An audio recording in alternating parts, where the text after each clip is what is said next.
news para sa mga unemployed. Chris Briand or aka Brother Chris just massively fucked up real bad. Welcome back sa channel kung saan ang mga issue ay ginagawang comedy show.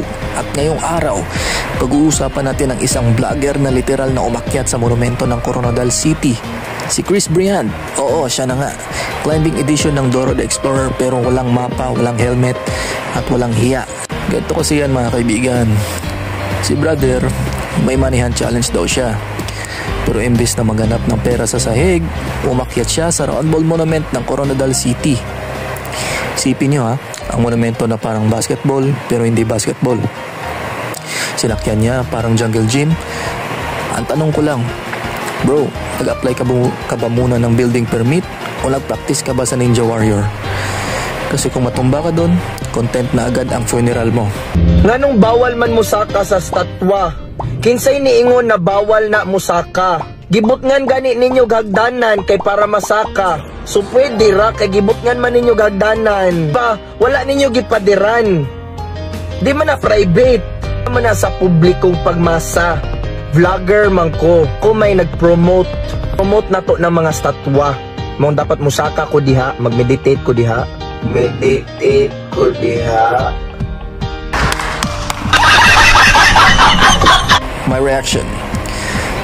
So ayun, in-upload niya sa vlog, tuwang-tuwa siya. Pero guess what? Ang buong Coronadal hindi natuwa kasi bawal pala iyon. Ang sagot niya, wala namang sign eh. Kupal ka talaga, boss. Singina mo, kupal ka ba?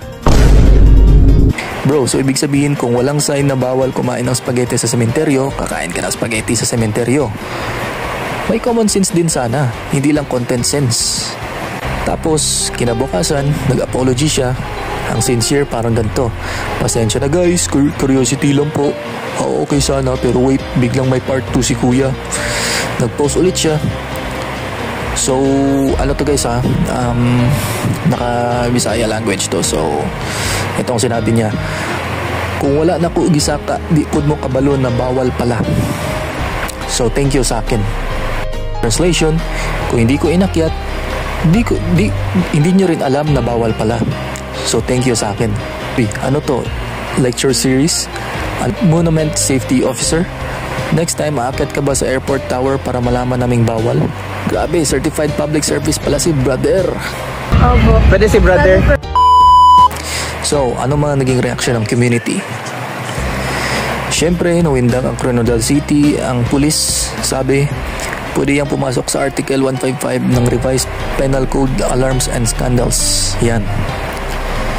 Alarms and scandals daw, pero sa totoo lang parang alarms and kalokohan. Kasi imagine mo, isang araw lang naging headline, vlogger umakyat sa bola. Grabe, sa dami na pwedeng gawin sa buhay. Bola talaga. Yo brothers and sisters, so nakausap ko na ang city government ng Marbel and sinabihan ako na bawal pala yung ginawa ko and yung ginawa ko sa round ball. A few moments later. Relax lang, ang lamig-lamig na ng kamay mo kanina. Nalalamigan ka o ano. Hindi mo naman ito inasaan, no? Wala. First nga tao na nakaakyat ng round ball.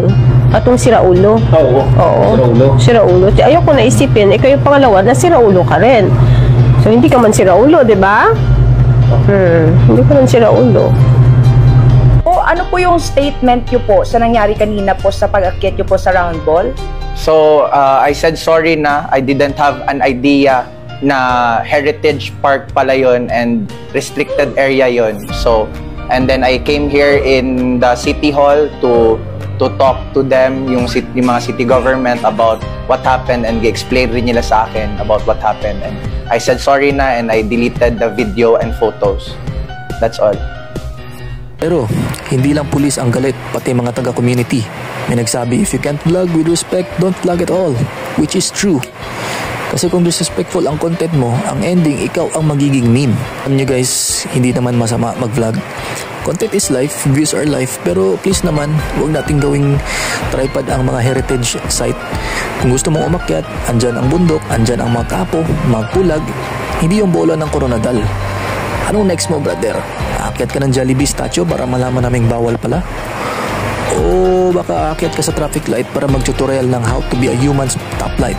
Pero honestly, kung ang goal niya ay sumikat, mission accomplished kasi ngayon kilala na siya as the ball climber of Coronadal. Ang problema, baka yung susunod na title niya, the jail climber of South Cotabato. So, mga unemployed, ano ang lesson? Simple lang. Number 1, huwag tayong umakyat sa hindi dapat akyatin. Number 2, hindi lahat ng walang sign pwede mong gawin. Number 3, kung magsusorry ka, huwag mo nang dagdagan ng thank you sa akin. Kasi parang ikaw na ang bida sa lahat ng kalokohan. So wala na tayong time. Kung natuwa kayo sa komentary na ito, don't forget to like, share, and subscribe para mas marami pa tayong pagtatawanan na issue. At ikaw brother, next time, mag-challenge ka na lang ng who can drink the most tubig, at least safe, at least legal, at least hindi monumento. Salamat mga unemployed. Peace!